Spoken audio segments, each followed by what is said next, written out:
it changed me, this thinking, changed me, how I perceive nation where I live, how I understand patriotism, what is real patriotism. It's paying taxes, it's cleaning after yourself, it's being courageous, it's helping others. Good to your neighbor. Yeah, it's not screaming with the flag, I kill Ukrainians or Germans. So I started to think differently, and it made me wanna know more. And I understood that the reason of hatred is ignorance.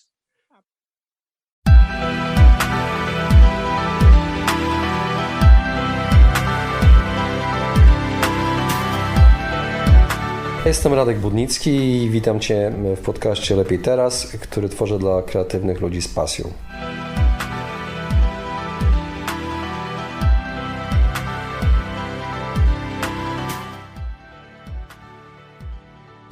Moi drodzy, witam Was serdecznie w kolejnym odcinku podcastu Lepiej Teraz. Dzisiaj nietypowy odcinek, ponieważ odcinek nagrany w języku angielskim. Tak, udzielam wywiadu amerykańskiej podcasterce polskiego pochodzenia imieniem Mirella Kaell. Mirella wyemigrowała z PRL do USA, gdy miała 18 lat. Obecnie pisze sztuki dla teatrów w San Francisco, uwielbia poezję i nagrywa też podcasty. W wolnym czasie też zarabia na nieruchomościach. Poprosiła mnie, bym wystąpił w jej podcaście, który nagraliśmy właśnie w jej pierwszym języku, czyli języku angielskim. No ale tradycyjnie, zanim przejdę dalej, zapraszam do Po ludzku o pieniądzach. Tam wkrótce będziecie mogli usłyszeć odcinek solowy, który nagrałem na temat metody oszczędzania według senator Warren. Także zapraszam do Po ludzku o pieniądzach. No i mam jeszcze dla Was drugie ogłoszenie, już ostatnie. Otóż jest już dostępne na fanpage'u Lepiej Teraz wydarzenie Camp Lepiej Teraz w Górach, który zdecydowałem się zorganizować wspólnie z Jarkiem Brzozowskim. Jarek był gościem Lepiej Teraz, możecie posłuchać naszej rozmowy. Postanowiliśmy zorganizować camp w górach w październiku, w drugiej połowie października, dla osób, które chciałyby ruszyć do przodu ze swoim życiem zawodowym i nauczyć się zarabiać na pasji. Nazywamy go Power Campem. Pierwsza edycja Lepiej Teraz w Górach. Dla kogo jest ten camp? Dla tych, którzy przede wszystkim nie wiedzą, czego chcą. Nie wiedzą, co chcą w życiu robić. Dla tych, co chcą obudzić sobie pasję, mają dość czekania na pierwszy krok. Jest to wydarzenie dla każdej grupy wiekowej i reprezentanta każdej płci. Dla tych, którzy mają dość monotonii w pracy. Generalnie jest to warsztat dla osób świadomych, które są gotowe do zmian, poszukujących odpowiedzi, chcących poszerzyć swoją strefę komfortu. Moi drodzy, góry inspirują, zachwycają, uczą cierpliwości, kształtują ludzi, myślenie, ich zachowania. Dlatego ten wyjazd to jest najlepsza inwestycja w siebie. Odbędzie się 21-23 października tego roku, od piątku do niedzieli. W trakcie tego kampu każdy uczestnik otrzyma 12 godzin warsztatowych, trening mentalny, biznesowy, podcastingu, wycieczkę w góry, 2 noclegi w pięknym zajeździe, nawet całkiem luksusowym zajeździe, malowniczym Beskidzie Żywieckim, z pełnym wyżywieniem, śniadaniami, obiadokolacjami, transportem ze stacji PKP Bielsko-Biała do i z powrotem, trening relaksacji, ceremonie kakao. Mógłbym tak wymieniać, trochę tego jest. Harmonogram jest dostępny na naszym wydarzeniu na Facebooku, na stronie Lepiej Teraz, na fanpage'u Lepiej Teraz.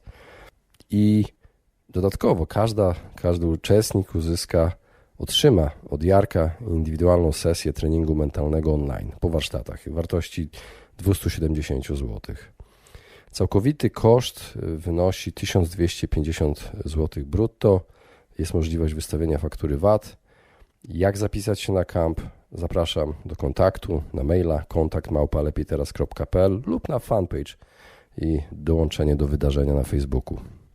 Kończąc ogłoszenia, wracam do dzisiejszego odcinka. Mój gospodarz, bo to jest gospodarz, nie gość tego odcinka, Mirella Kaell, napisała swój pierwszy wiersz, gdy była nastolatką. Wkrótce potem zakochała się w literaturze, pisarstwie, podróżowała po całym świecie, mówi w 5 językach. Obecnie mieszka w Zatoce San Francisco, w tych okolicach. Posiada tytuł licencjata, ukończyła literaturę angielską ze specjalizacją informatyki, ale ma też magisterium z psychologii. Do tego wywiadu zaprosiła mnie, ponieważ zaczęła słuchać Lepiej Teraz dzięki swojej mamie. Wyobraźcie sobie swojej mamie, ale w jaki sposób to się wydarzyło, to jest naprawdę fascynująca historia. O tym opowie w tym odcinku. Nie jest to tylko wywiad ze mną, jest to rozmowa, można powiedzieć, między nami. Każdy od siebie coś daje, jeśli chodzi o tematy, które poruszamy, więc serdecznie Was zapraszam. Jest to jeden z niewielu wywiadów, który w swojej karierze nagrałem po angielsku. To pierwszy wywiad, gdzie ja jestem zaproszony, żeby odpowiadać po angielsku. Nie mówię perfekcyjnie, jak usłyszycie, ale mówię swobodnie. Generalnie nie boję się mówić, nawet kiedy mówię niepoprawnie. Mimo to mam nadzieję, że Wam się spodoba nasza rozmowa. A jeżeli wolicie moje podcasty jednak po polsku, to zapraszam Was już za tydzień do kolejnego odcinka Lepiej Teraz.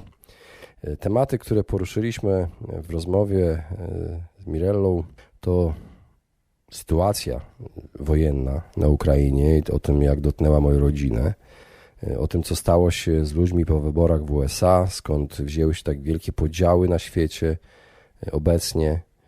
Opowiadam też o tym, o czym jest moja książka, już napisana, ale jeszcze nie wydana, i dlaczego niektórzy ludzie przestaną mnie lubić po przeczytaniu tej książki. Rozmawiamy o tym, co jest powodem nienawiści, jak wyjść z mentalności plemiennej, czego i kogo zazdroszczę Amerykanom, dlaczego warto poznawać historię klasyków, i Mirella podzieli się też dramatyczną wojenną historią jej rodziny. Także, moi drodzy, już więcej nie przedłużam i zapraszam do wysłuchania mojej rozmowy, właściwie rozmowy Mirelli Kaell z Radkiem Budnickim. Zapraszam. Hallelujah, everybody. Hello, hello, hello. This is Mirella Kaell, your location gal, and you're on my podcast, Fire Chat with Mirella. Welcome. You guys, I have such a surprise for you today. You won't even believe it. I have a really special guest on, a mystery guest, and he is, guess what? He's all the way from across the pond, across the ocean, in Europe, in Poland, and his name is Radek Budnicki. He has more than one podcast, I know that, but I am a huge fan, Radek. Can I call you Radek? Sure. Okay. Sure. So Radek, I love your podcast, Lepiejteraz, which means basically, and tell me if I translate this correctly, better now. Yes. Is that what it is? Because every time I listen, and thank you for speaking English with me, I really appreciate that too. I know I could gather that you can speak English very well from your podcasts even, because I do listen to every one of them, just about. I made 2 interviews in English with a Canadian guy.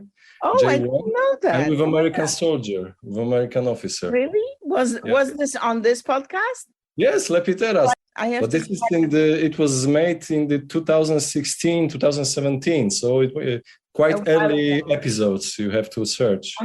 So I will search for that in the future for sure. But I mean, I'm fascinated with all your new stuff.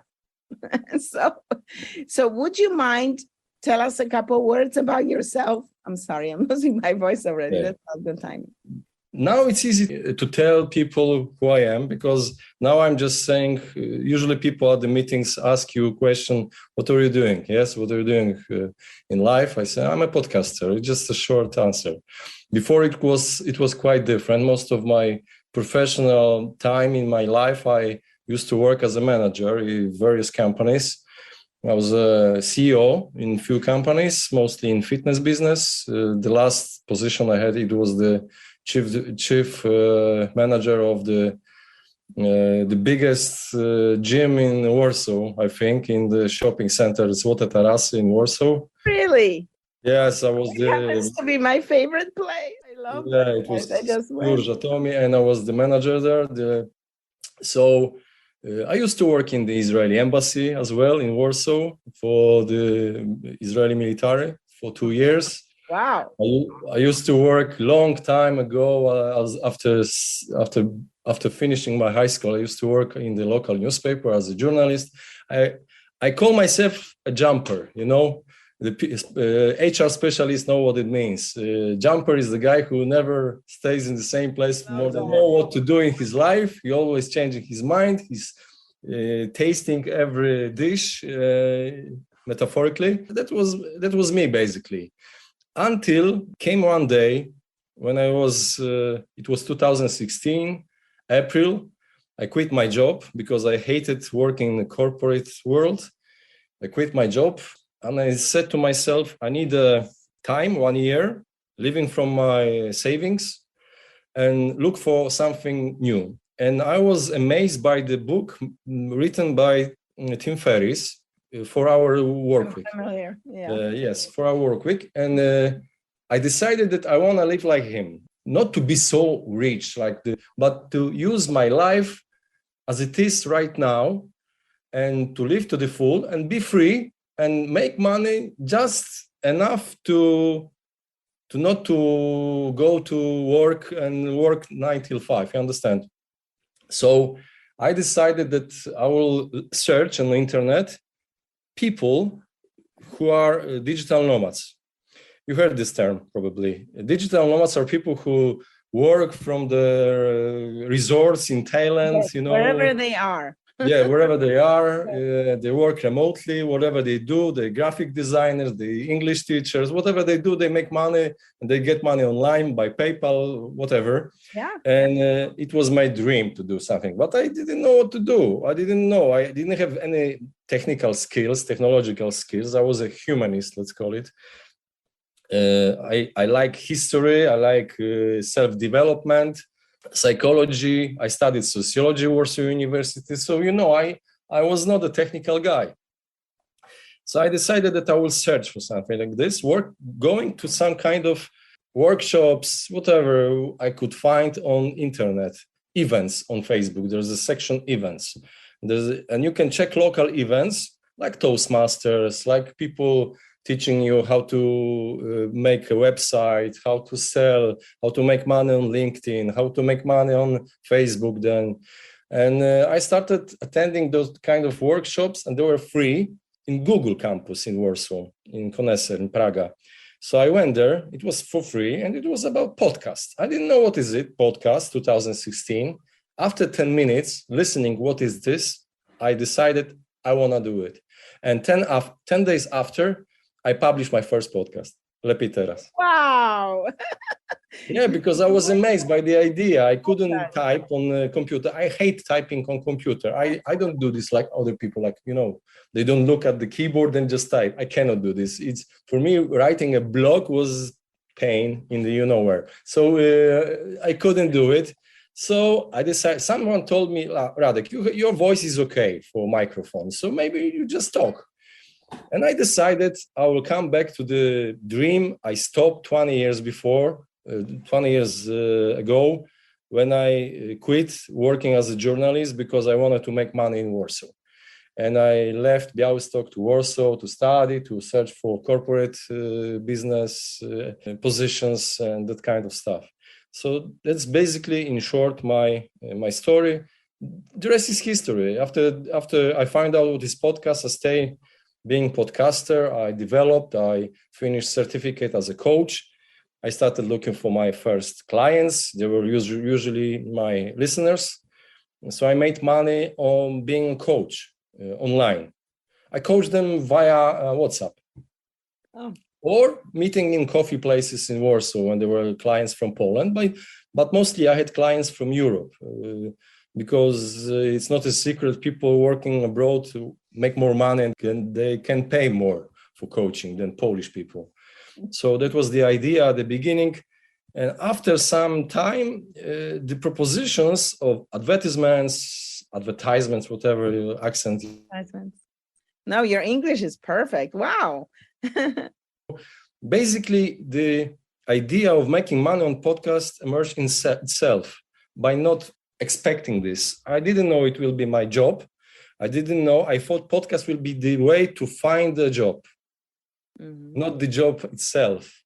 Sure. And it became a job itself. Yes. Well, actually, more than a job, I would say it's a lifestyle now, right? Lifestyle, exactly. Because it's, when you love it so much, and it sounds like, it's funny because I listened in one of your podcasts, you go into kind of your daily routine and you go, see, I listened to your podcast. And I just loved it, how you described everything, and just your approach to living, and just, what you share. And I have to tell you that every time I listen to your podcast, it is lepiejteraz. Like, it is better now. Like, after I've listened to your podcast, and I know you mentioned your listeners all the time that they are so grateful, and so am I. I'm one of them. I tell you that there are days that I'm like, oh, I need a little picker up. I need something. And I'm like, oh, I wonder if Radek posted a new podcast. And sometimes I miss the notification right away. And I'm like, oh, there is a new, it's like a present. It's like a gift. So you definitely have a gift. It's really natural for you, if I may say so. Your voice, and just everything, you articulate so well. So I think that you found your calling among other callings that you have, because I know that's not your only thing. I'm sure that there's a lot more, right, coming. There are some other passions that I had before I was a street photographer. Oh my. So, well, I can see with the aesthetic, like in the background and everything, that you also care about that stuff. And I'm sorry that my camera is jumpy a little bit today, and I wasn't as prepared as I wanted to be. Come on, it's California. You have earthquakes, so it's normal. Right. So, oh my God, what's happening? Oh, yeah, it's true. Well, I've been here long enough that I survived the big one in 1989, and I mean, it is what it is. We live with it here, but this Andreas, yeah, they call it. Yes, Saint Andreas fault. Yeah. So yeah, but it's life. You can't, like, okay. So I know that you like quotes like I do too, but I like what? Can you repeat? Quotes from quotes, yes, sentences. Yes. Sorry, yes. So there is somebody famous, Mark Twain, right, said that I've had a lot of worries in my life. Most of them never happened. So that means, I worry and worry and worry, and a lot of these worries never come through. So, we can't sit here and worry about it, right? Just like anything else. So I don't pay much attention to that, in a daily life. But yes, definitely we have fires also. Fires have been really huge in California because of the droughts. And so we've got our share here, of stuff. But anyways, going back to more interesting things about your podcast, which I love it so much. And I know that you also have another podcast, right? Yes, I'm running. Actually, I'm a host. It's not my podcast. I'm hosting a podcast for the investment fund, TFI General Investment. And I'm doing talks and solo episodes about personal finance for them. What is it called again? I can't remember the name of it. Po ludzku o pieniądzach. Po ludzku o pieniądzach. Po ludzku o pieniądzach. So kind of like daily money. Something like that. Yes. That's not a good translation. Plain language, something like this. Yeah, something like that. Well, it's almost money easy explained or something like this. So there you go. I love it. Yeah. So you guys tune in if you speak Polish. But there is a bonus now. Maybe Radek will decide to do some podcasts in English because he's English, you guys, right? is perfect. Oh my gosh. I didn't even know. Perfect. Because Perfect. I've never spoken with him in English. I've never spoken with him this long ever. So ever actually, we never actually spoke. We exchanged emails, and so this is just wonderful. I'm so happy that you agreed to do that in English. I love it. And I just wanted to say, just recently I looked up some information on investments in Poland, because ja się zajmuję nieruchomościami, więc real estate, but I also write, and kind of like you, I've done a lot, like insurance and, what's it called? Interior design and, all kinds of different things. And I've done computers, as a software administrator for many years. So I like a variety. A jumper like me. I didn't jump as much. Maybe in the last few years of other careers before I got into real estate. Yes, but previously I stayed a little bit longer, maybe.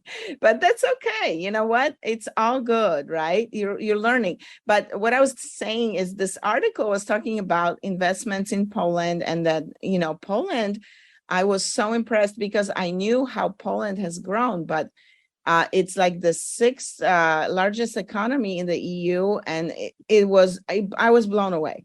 I mean, just looking around Warsaw and Złote Tarasy. I tell you, I love Złote Tarasy so much. It's such a beautiful, incredible place. You guys, the architecture is unbelievable with the function, combination of everything. I mean, how it's done and how beautifully it's connected with like Marriott and the central train station is unbelievable. And so, you guys need to go and visit Warsaw, right? Don't be scared either, because guess what? Nothing's going on in Warsaw. It's beautiful. So do not postpone any trips. I'm telling you, you're going to have fun. You're gonna just, be amazed at that beautiful country and city. And by the way, Warsaw is just one place. I was taking some videos wherever I went. I was like, oh my gosh, let's take a video. And I was just saying, oop, another castle. Oop, because I mean, this is what it is. It's like living in a painting, really, it's so beautiful. So, I still didn't get to my point. So my point was that the guy was saying, hey, it's so great to invest in Poland. And actually the yield is something, and you can correct me, Radek, because you know the financial stuff. But he was saying something like 6-7% yield compared to other countries in the EU, that it was even a better investment in Poland. I think he was speaking mostly about like apartments, Yeah. Yes. So he was saying that, but he was saying all the wonderful things about how it's great to even be an expat in Poland. Like they're empty nesters like us. He was saying, okay, so these are the awesome things about Poland, Warsaw, and such, And then he goes, and the language is really easy to learn. No, and I was like, okay, wait a minute, stop right here. I don't think so. I mean, I learned 5 in my lifetime, but whatever, dude. I know that it's not easy. So, so that was one thing that I was like, I had a thing with. But thank you so much for pitching such a great, great thing about investment. Now, I wanted to ask your point of view on everything that's going on right now, and where do you see this going? I know that we don't have a crystal ball. Nobody knows what's going on. Here in America, I tell you, it's very similar, like with the markets, for example, with the real estate market. From what I know, in Europe, it's been really crazy for a couple of years, just like here. And now it's cooling off a little bit. So I'm just wondering, what is kind of the general feeling, maybe, so to speak, up in the air, like when you talk to people? What are their feelings about, investments and where everything's going? Are they kind of holding back right now? Are they sort of, keeping stuff on the back burner, or are they not concerned too much? You know what? First of all, I need to correct something. 3 years ago, I moved out from Warsaw because after 25, I come from Białystok, and I moved back to Warsaw after finishing my high school. I lived there 25 years, and 3 years ago, I moved back to my hometown, Białystok. It's 200 kilometers east from Warsaw, close to border with Belarus.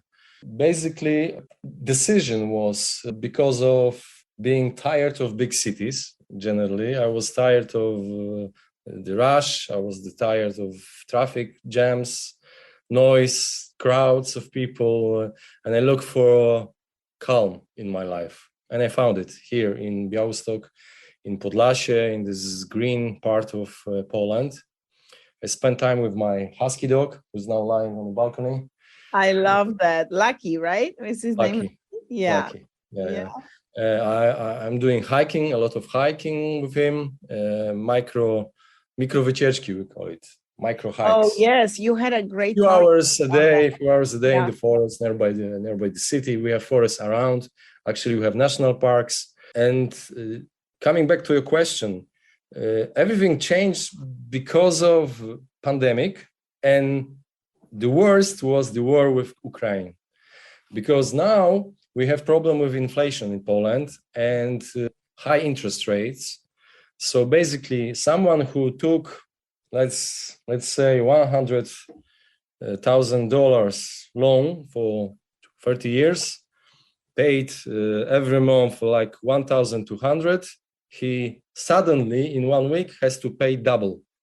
So imagine how it affected a lot of families. The high fuel prices all around the world. You have I think you have now $6 a gallon. I saw. Well, we're getting to 7 here where I am. Yes. So in Poland, it's almost 8 zloty, 7,50. So you can count. It's like $2, below $2, 1 liter. 1 liter. 3.2 is 3.5. It's a gallon. Yes, something like this. So it's easy to count. So every country have inflation. Yesterday I saw the map of Europe with inflation. So Poland doesnn't have the highest, but it's high. It's high. It's double digits. So it's a lot, 15%. So it's not good. People are worried. The real estate market a little bit frozen because people don't take loans. They are afraid they will not get the loans. Right, and I heard that too, that they won't qualify basically right now. Exactly. And we have the same problem with some of our buyers right now not being able to qualify because their income doesn't grow as fast, but also in America, it's a little bit different, right? Of course, the inflation is not as high, but it's still the highest in 40 years or something. A long time, right? Our time flew by here.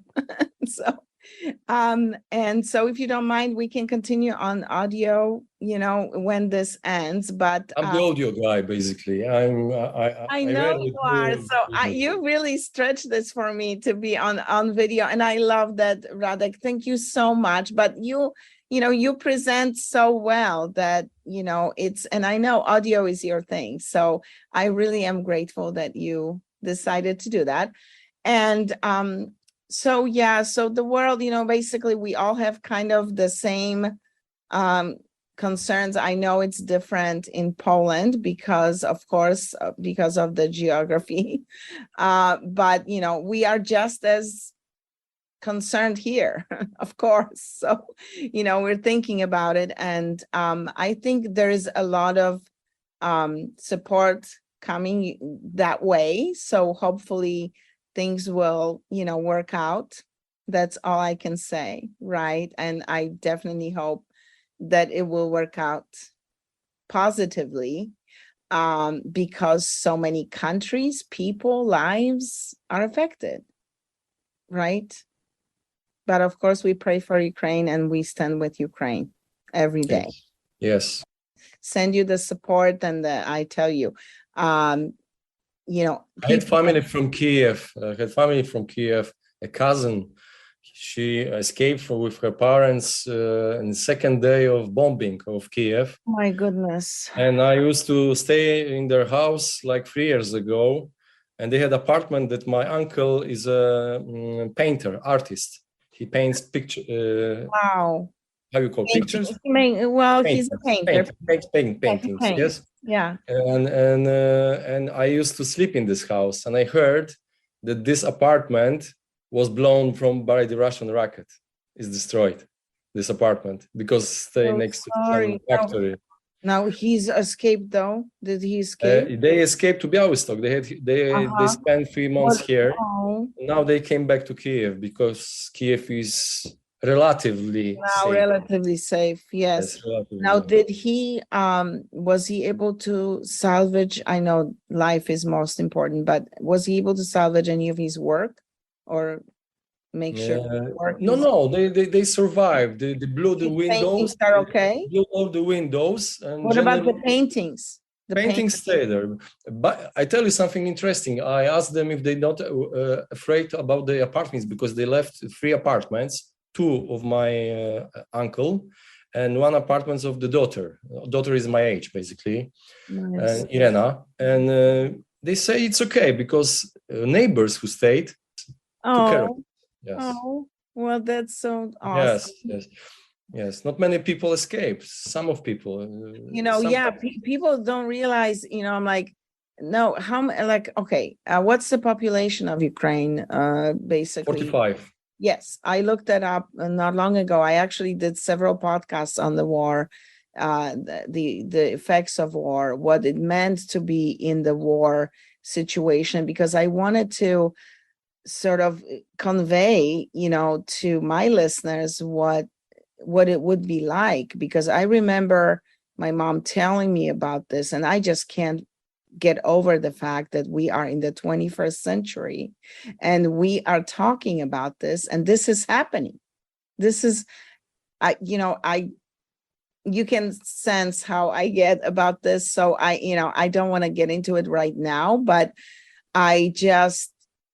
it's unimaginable to me that this could still go on in our time, right now. So I think as people, we have to do everything on our level individually, whatever we can to help, in every way possible. And that includes in America, yes, we can, donate to charities and all this good stuff, but we also can, just be supportive and support candidates when we're voting who have a certain platform, right? So yes, we can make a difference, but we have to be informed, read about it, find out about it. And I literally... Now I know who you voted for. Yes, we can.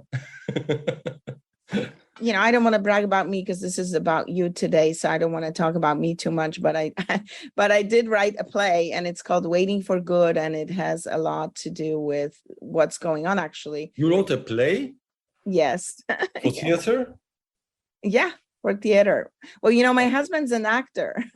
He'll tell you he's a car salesman right now, but he does that, but he did acting full time for many years before. He was a theater actor. He's in movies. He's in a movie called Disrupted right now. That was a independent production, and it came out right when the pandemic started, of course. So it's on the Prime, Video and stuff like that. And it's a thriller. It's kind of a little gruesome, but it has a great message.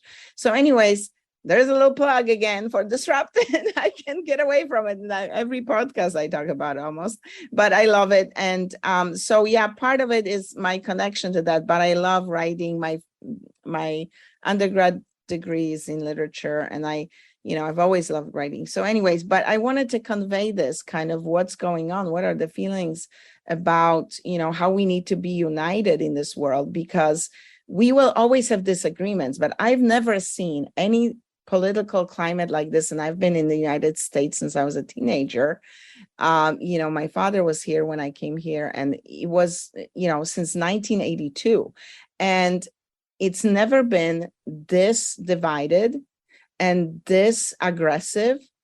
And I know that that's true around the world, that, it's very concerning. And, the reason I wanted to somehow convey this was to say, yes, we can have disagreements, but on the very basic level, we are human beings. Number one, we need to treat each other with compassion, empathy, understanding.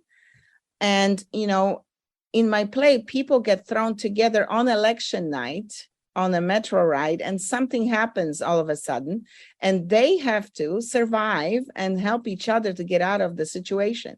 And so if they don't collaborate, and this is on election night in America, right? So, of course, you have people of different beliefs and different, creeds and misconceptions and preconceived notions about other people, right? And so the point is, ultimately, we all want the same things, right? Outside of some crazy people, outliers that may be extremists and may think, that they use religion, they use other things to push their platform. You know why it's happening like this right now, all over the world? You know why? Tell me. This is my theory about it. It's because of technology. Technology, internet, and algorithms. Algorithms make us see what we want to see, and it polarizes society in religious terms, political terms, racial, whatever you want. Reason, nationalism, bigotry, racism, all the worst stuff you can imagine. You think technology helped to save the world? No. Technology is like a knife you can use to cut the bread or cut your mother-in-law. So it's your decision. The same is with technology. Social media used algorithms to help us watch what we like. It destroyed us completely and destroyed our minds, especially weak minds that cannot question. Minds that cannot question what they think about someone, what they think about themselves. People who just absorb information and do nothing about it. Well, we had a really great kind of conversation offline here for a little bit, you guys, but I want to kind of bring you back. And Radek made some important and great points about the current climate politically and, what we're facing and the kind of divisions and tensions that are now in the world are very, very concerning. And he's absolutely right. I mean, I agree with him 100% that technology, like I always said, it's every invention and progress really can be used for good and evil, right? But also technology, I think, and, some of the big names out there have been warning actually about technology being very off the rails. But we are talking about, especially the political climate, is that, the fact that you're being followed by bots and things like that once you express some kind of interest or opinion or anything. Could be an advertisement for a product, but it also is, which is more concerning, is information, like you said, Radek, like, anything that you're interested in, that they make you want to stay in the same realm, right? So you don't get the other point of view. So unless you go out and search that point of view, and big companies have been called on it, like Facebook and Google, all these guys have been called on it because they really kind of ignored it for a while, right? And so the profits were bigger concerns than what was actually happening.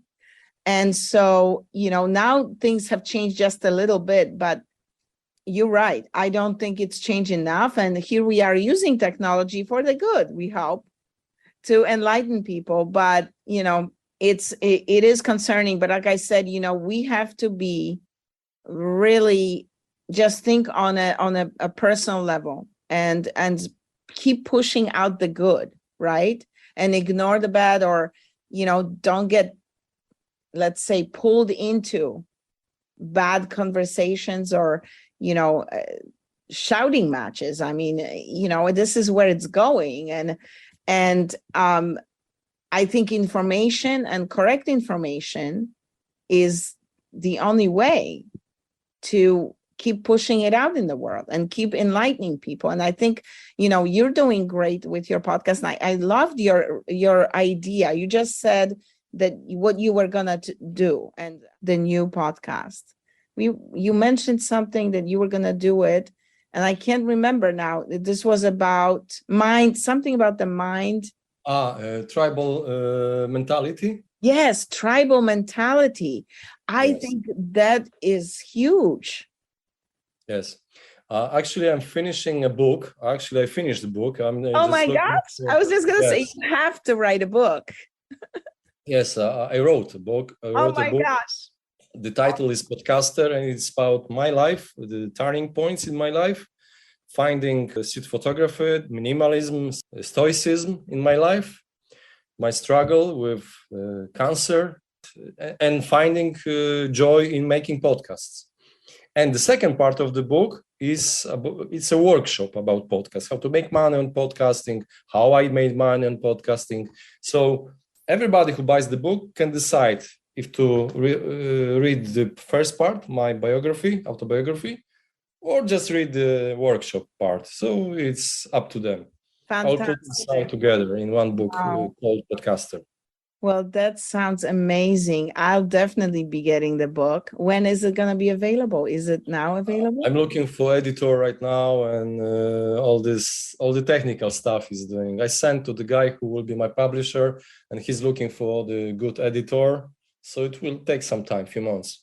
Okay, well, I know I'm going to stay tuned, but do email me the first thing you have, like when you have a pre-order or anything like that. I will also. If you subscribe my newsletter, so for sure you will get the message. Yes, I know I signed up. I just have to make sure that I read it every time. I'm terrible at that. Once in 2 weeks or once a week, I'm sending. Yeah, once a week is not that much, right? So. Yeah. Yeah. Okay. Okay. Wonderful. Sorry, I had some screens come up all of a sudden on my screen. I can't wait for your book to come out. I'm gonna write in this book about change of my perspective when I was a young boy, a scout in Polish, harcerz, we call it harcerz, Polish scout. I was a patriot, and everything changed after my meeting with my mother, who told me the story of my family, that my aunt that lives in Minsk, Belarus now, she's an old lady now, and she is not real my aunt. And I heard the story that she was a Jewish child saved by my grandmother. Oh my God. And yes, and after I find out, I asked why they didn't tell nobody, because there was a climate of not telling. I said, why? Because they're heroes, not so much. And I started digging and reading biographies of Jews who were saved by Poles. And I found out if they die, mostly because some other Poles reported them to the Gestapo or to the Germans. And I couldn't believe that not all the Polish people used to be like Pilecki hero or other guys, but a lot of were scam, complete scam. And I hate nationalism and patriotism since then, because I started reading stories of Jews who survived and they escaped from Poland and they got caught by Polish people. They were beaten, they were robbed. I met an Israeli guy who told me he survived Auschwitz. He came back to Aleksandrów Łódzki, to his apartment, and Poles took over his house. And they told him after the war, he survived Auschwitz. He had numbers from Auschwitz. They told him that they will kill him if he will come back to his own house. So oh my gosh. After that, it was a shock for me. And I started reading history from the outside point of view, understand? From like point of view of foreigner. I stopped reading Polish books and I understood how we are dragged by nations, by schools, by politicians into tribal mentality, that we have to support something, defend something, doesn't matter. We don't think why, we just support someone or something. We believe in lies that are told to us. We believe in everything that just make us feel better. But truth is dying. The real truth is dying in that kind of environment. And I wrote basically, among other things, in this book about this tribal mentality. I think people will hate me for this. Some people for sure will hate me for this, but I had to write it because it changed me, this thinking. changed me, how I perceive nation where I live, how I understand patriotism, what is real patriotism. It's paying taxes, it's cleaning after yourself, it's being courageous, it's helping others. Good to your neighbor. Yeah, it's not screaming with the flag, I kill Ukrainians or Germans. So I started to think differently, and it made me wanna know more. And I understood that the reason of hatred is ignorance. My podcast was supposed to change it. It was supposed to be like the blow of enlightenment for people. That's why I made about Benjamin Franklin, Thomas Jefferson, people from the Enlightenment times. You were so lucky. America was so lucky that founding fathers were like this, that there were Masons, that there were Freemasons, that there were people who perceive religion in different way. Like, for instance, the Bible of Thomas Jefferson. I don't know if you heard about the Bible, Thomas Jefferson Bible. No, I have to read the Bible. He basically left all the morals from the Christian world and erased all the stories about miracles, these stories. He called it fairy tales. So he left like the simple morals and the teachings of love, to love one another, like the Christ teach us. And I like it. That's why I love the Thomas Jefferson. I love the Benjamin Franklin, the self-made man, the guy, my hero, the guy who was young, working in the printing factory. Yeah, he was a printer in his brother place. He was beaten by this brother for not working, for stealing books. And he was 10, he was stealing books, he was writing, he was educating himself by himself. It's crazy, man. Inventor, the guy, I read his biography, it's amazing. I like even that he's, how you call it, chwali się po angielsku? He's boasting about something. He's boasting, but it's funny because you feel funny. it. Yeah. No, it's all good with that. I mean, he was so brilliant, right? He was like a Leonardo da Vinci of his time. Yeah. Exactly. It's funny because yesterday or the other day we were watching a game show with my husband, and something came up about Benjamin Franklin, and guess who I thought of? You. I was like, Radek talks about he's like his biggest fan, and so am I. I mean, first of all, the Junto Club, you call it Junto. I love that club idea. That mastermind group. Just did the mastermind, Yes. And how relevant is this to now? And that you reintroduced this, it's brilliant. And so, Radek, please promise me that I hope you have that plan, that you're gonna translate your book into not just English, but many, many languages. Maybe you will be my publisher, representative in States. Who knows? I will. Yeah. I mean, I could totally, help with that if you'd like, with translating whatever. I mean, I'm sure you can find somebody professional who does it for a living. Cheaper in Poland, for sure. But no, I will do anything for free that I can to help you. I mean, honestly, I think it needs to be, if you want it to be on Amazon. It doesn't have to be. I don't know how you feel about Amazon. You can split the business. It's business. Come on. It's business, but your book needs to be out there to reach as many people as possible. And, my idea about the play, by the way, and this is just I wanted those ideas to be out in the world. This is the biggest thing that I wanted to be out. And I'm going to be sending it out probably to directors at high school, drama departments, because I want the young people to understand what's going on, because the youth, this is what our world right now is doing to the young people. I mean, this is the world they're growing into. My grandkids are growing in this world. What is the future? I mean, not just for us, but, it's so, so anything, your ideas are so revolutionary and wonderful. You need to get it out there. And I'm serious. This is not, just fluffing it up. I'm saying that it needs to be out there. So I'm so glad you're writing. you told me that my podcast is like a fresh air for Yes. Polish podcasting. I tell you why I'm doing this podcast and how I'm doing this podcast. I'm doing this podcast, how you call it, from your gut. Yes, something that you feel that the subject, you have to get it out. Exactly. There is a subject that I would love to listen in English. When I started podcasting, I couldn't find Polish podcast that I loved. I loved Tim Ferriss podcast, and I loved the Minimalists podcast, and I loved the conversation they made. And I had, why I couldn't find the podcast, they were mostly technological stuff. I didn't like to listen in Polish language. And I decided I will make podcasts like this. I will make a subject that I love.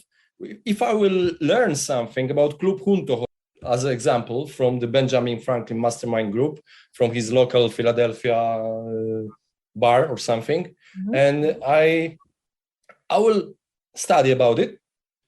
I will translate some articles from English from American sources, and I will show it to the Polish audience in Polish language, in plain language, in my podcast.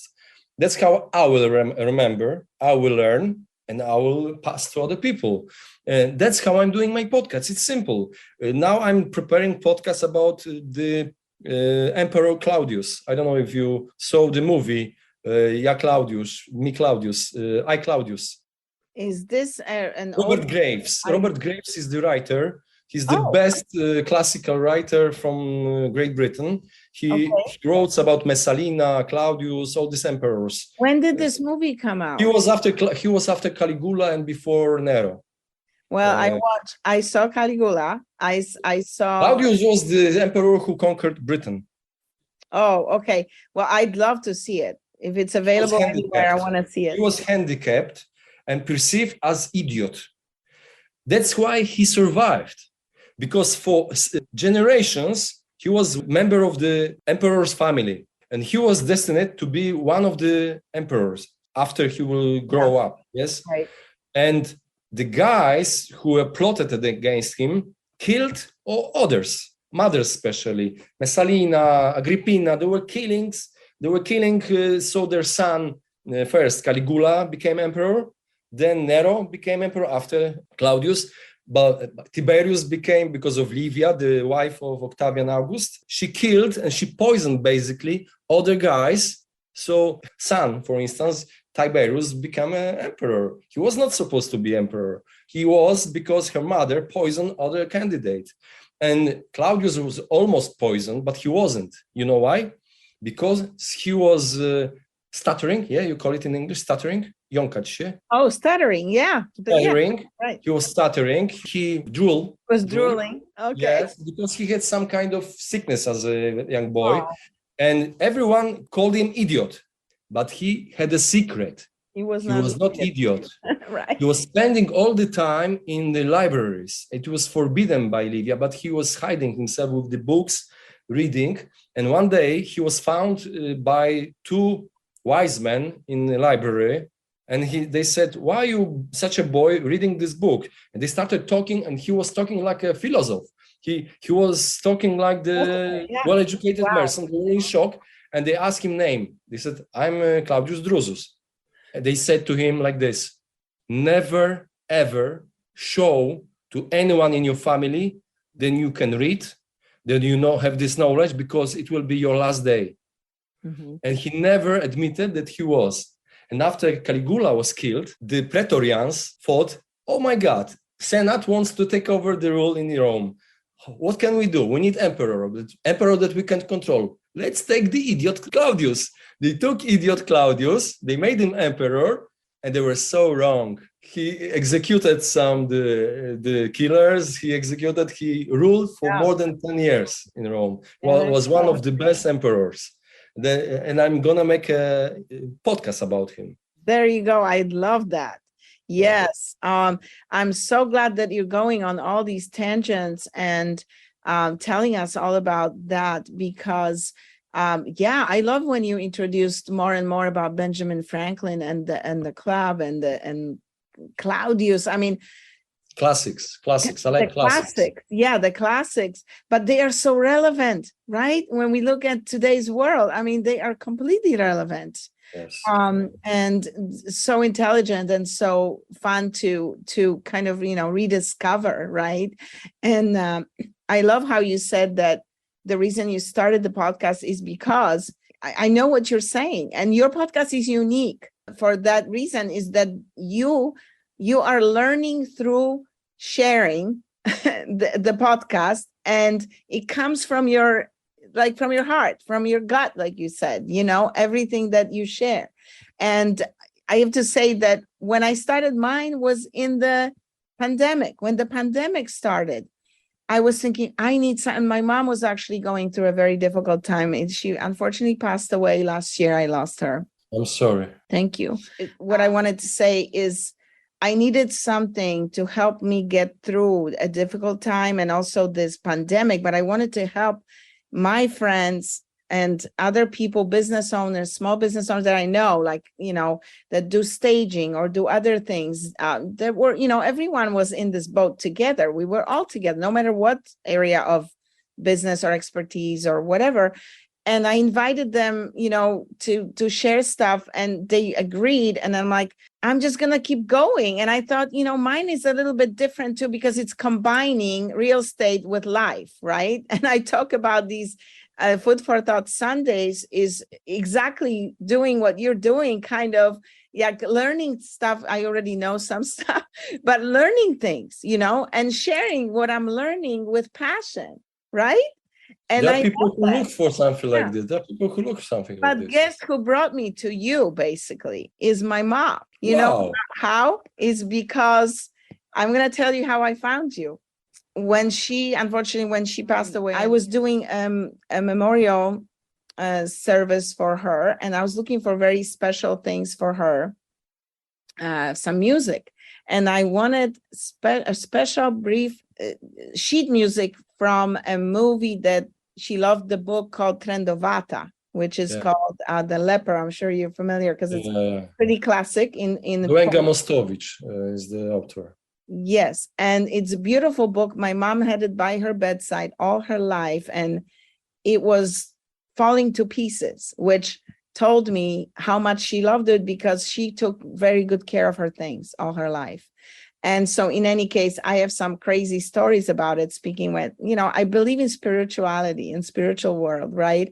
Even though we talked about religion a little bit briefly offline and things that are not so great. But on the other hand, I'm still very spiritual. And, so there were things that happened with that book that are crazy, amazing. And I'll tell you one day. I don't want to go into it right now, but I want to tell you how I found you is because I was looking for that sheet music from the movie, one of the movies, the one in the 70s. And the composer's name is Kilar. He's very well known. Starostecka is playing Trendovata. Oh, he is. Teleshinsky is playing the Count. Oh my gosh. So you know all about it. Now, I love the movie. I cried as a boy at the end of the movie when he was looking at the grave. Do you know, my mom loved it all her life. I never seen it until she passed away. I love the movie. You can watch on YouTube. I saw all three. There is one in the late, it's black and white, then the 70s, then another one. But the one in the 70s is the best. The best. So artistic, the dance, the waltz is amazing. Costumes. But the music, he's very well known. He wrote music for the piano, I think. And so there is a snippet of a piece that's called Melancholy, and it's not the waltz. The waltz is the most popular piece, but that Melancholy piece is unbelievable. And I was digging for it everywhere to try to find, because the piano player or the singer who was putting everything together for me said, Mirella, if you can find it, I will ask her and she will play that for you.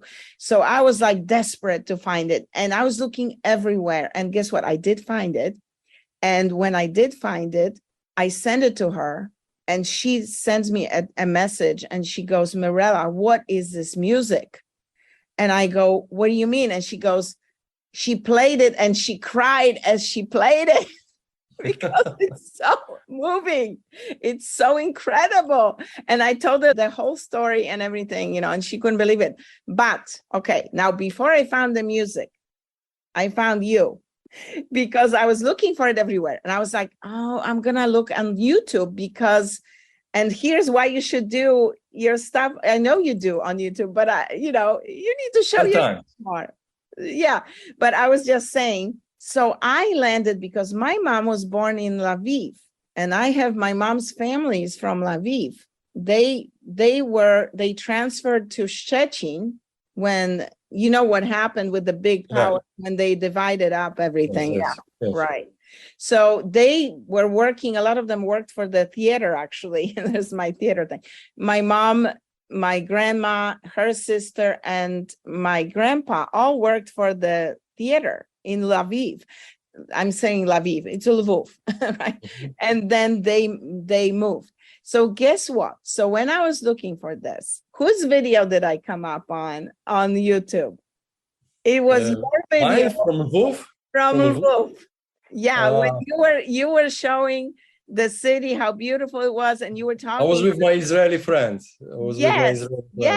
Oh my God, I love that video. I hope you do more of this kind of stuff. It's amazing. So like it, we'll do. So I was just like, what? And then I started, finding out more about you, stalking you a little bit. And I was like, wait a minute. Oh my God, he has a podcast. What? So I was like all over it. So that's how I found. So my mom kind of brought me to you. And here we are talking today. So I am so grateful. When was it? This was last year around July, probably. So exactly a year ago. Yes, it's exactly a year ago. And I can't believe it took me this long to reach out and do this. But, I wasn't sure how you would receive it either. I was like, here's this lady all of a sudden coming from America. And it's a lady from America. So. Right? Yeah, so there you go. Exciting. Sounds exciting. Yeah, I know. And see, here's the thing I'm going to tell you one more thing about, we have 2 minutes this time, but we can always redo it again, whatever. But I was just saying that, when you were saying about patriotism and all this good stuff, and I agree with you. And I have a different view of it now, too.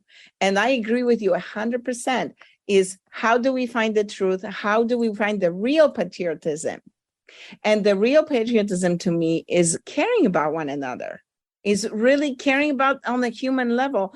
And I do believe in patriotism in terms of I love America. I mean, I'm Polish American, I grew up here and I love the values and the things that the founding fathers had in mind when they created this incredible country and this incredible concept, right? So I love that about America. And I love there is so much good in America and about America. And I think it's still the best concept in the world. So I am very passionate about that. But I agree with you 100% that it's been skewed. It's been manipulated. It's been distorted and it's wrong. It's what they're doing. It's wrong. I don't care what country. And it's shameful what happened, what you just said, and it's true. And I know about all this bad stuff that happened. And, Polish people are like Americans, like anyone, right? There are different kinds of people. They're not all one kind of people. Right. I wanted to, first of all, I'm so grateful that I found you and we were able to connect. That's so awesome. And I wanted to hear about your new projects or what you're planning to do in the near future. Basically, lately, I told you about the book, but usually I'm focusing, except creating podcasts for Lepiejteraz and po ludzku o pieniądzach.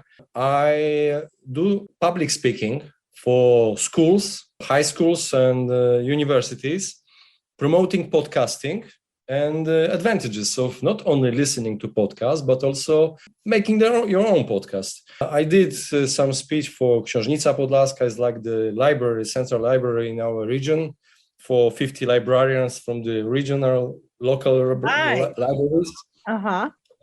They were amazed by podcasts.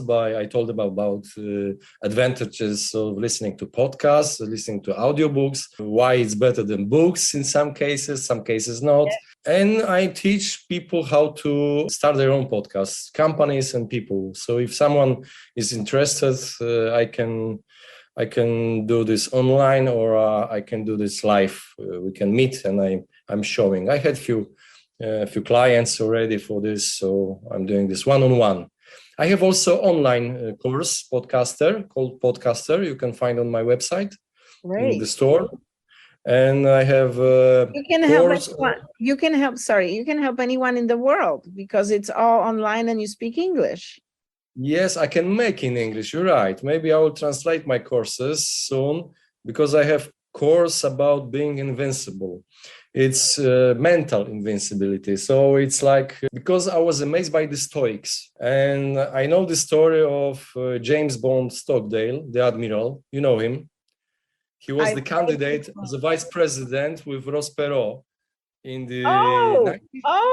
Okay. Yes. You remember him? I remember the names. He is the Vietnam War hero. He is the pilot who was in 7 years in Vietnamese captivity.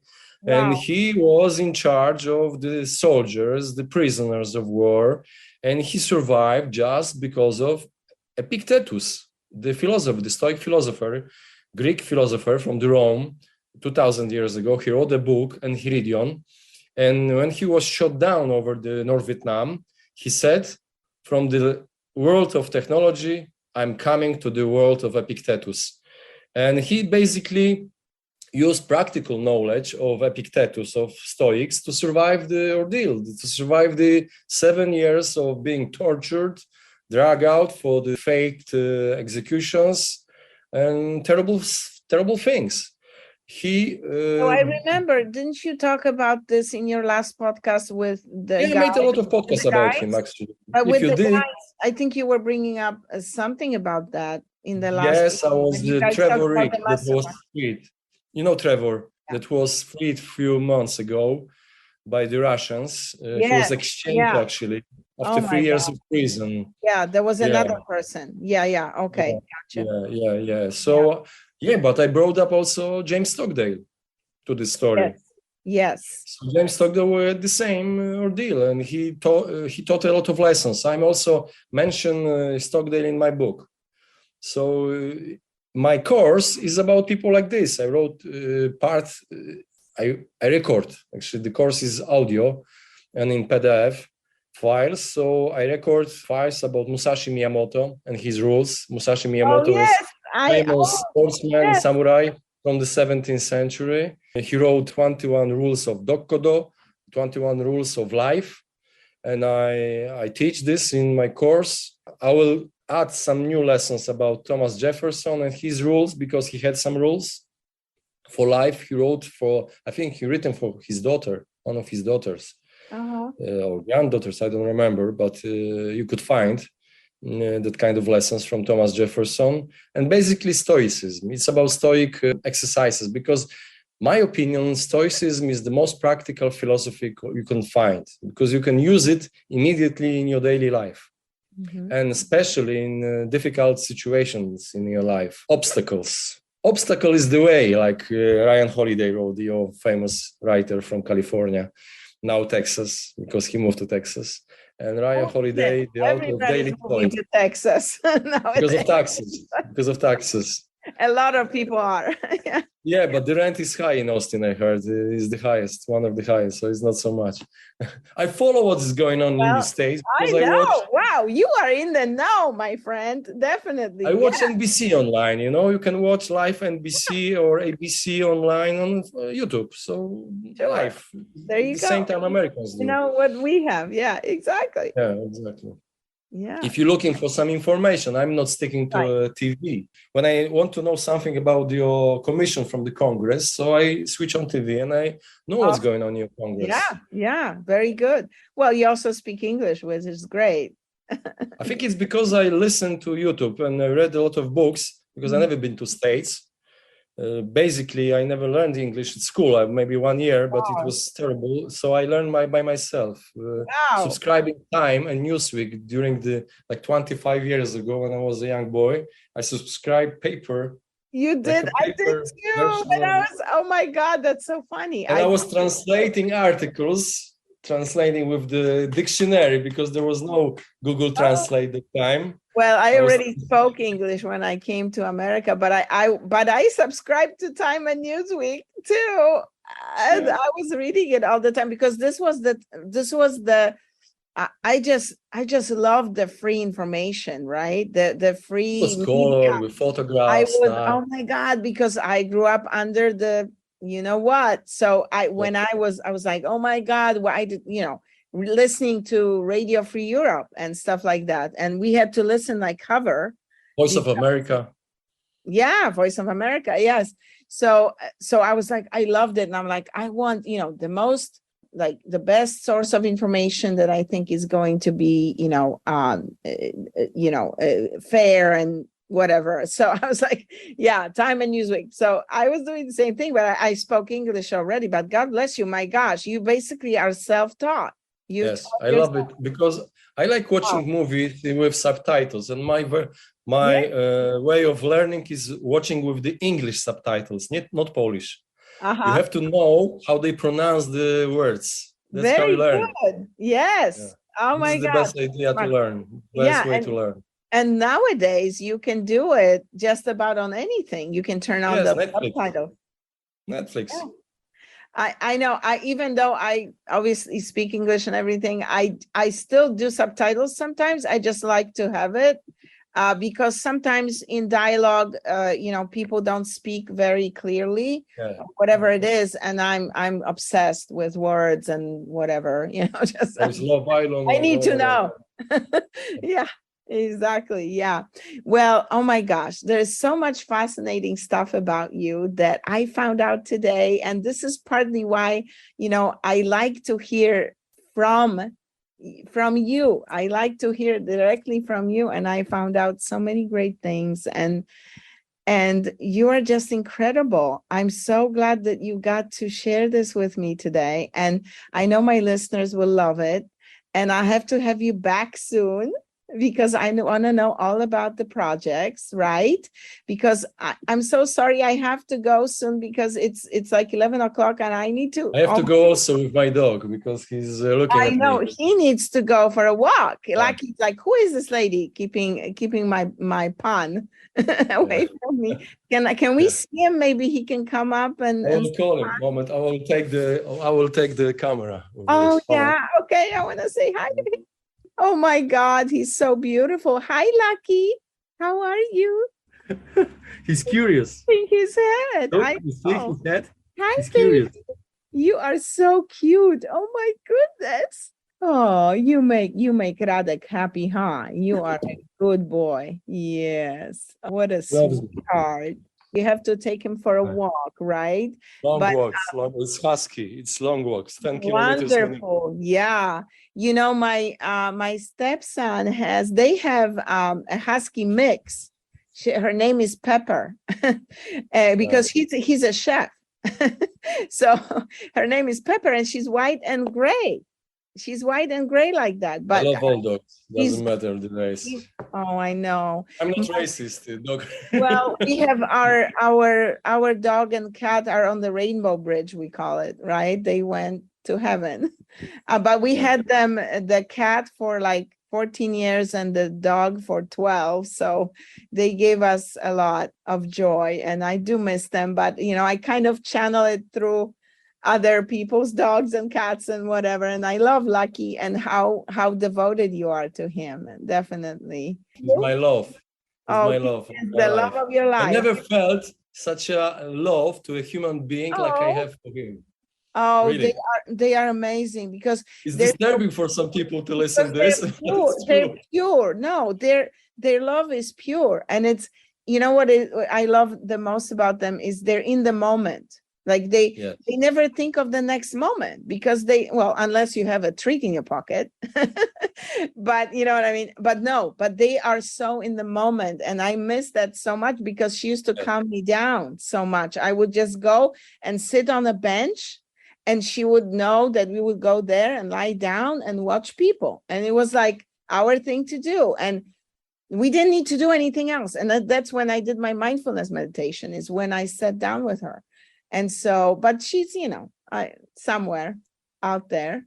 Time travel makes people anxious because we go back in time, or we think about the future, we worry, or we cannot forget about some stuff. But it's really all that matters is now. You are in time, exactly what you said. We are in time, in the moment, mindful, and it's important. And he makes me less anxious. Without him, he's my best psychologist, therapist.